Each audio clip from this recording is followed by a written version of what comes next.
The buck stops with the Ministry of Health. Not the president. The president, of course, is the CEO of this country. But you're not mentioning. My focus is on the ministry. You know the word of the tender. You have the details. 104 billion shillings. Which system costs 104 billion shillings? They sent us the document. Today they sent us a story, a prose of why they thought it was necessary to single source and the amount, 104 billion Kenya shillings. As you are calling upon Kenyans, then these are all Kenyans to come out to stop the launch. Are you contemplating maybe going to court to stop that? I believe there are people who have already gone to court as we speak, but it was necessary, and it is necessary for Kenyans to know that we have this problem at hand. Just like we have seen with what is happening. Why I've had to come here today is because this thing is being rushed. The launch is on Tuesday. They want to do it as soon as possible. And why are we increasing the amount today of the amount we are paying on to NHIF, sorry, to Social Health Authority?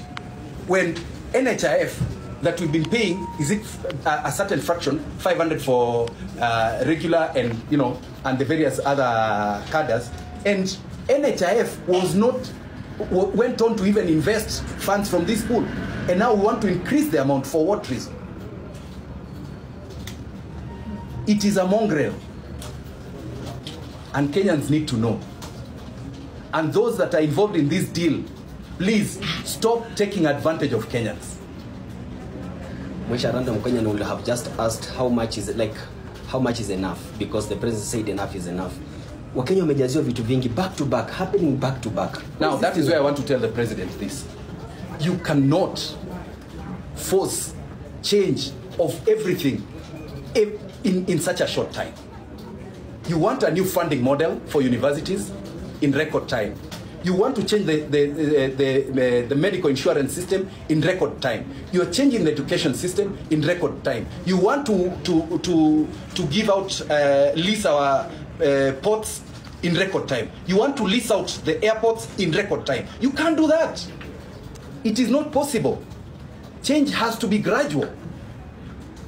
You can't. Even new members of the fourth estate, please go on and inform the people the right things. Expose the rot that is going on in this government. It is so unfortunate. If we don't speak, some are even telling us that they'll deal with us. God will also deal with you. Amen.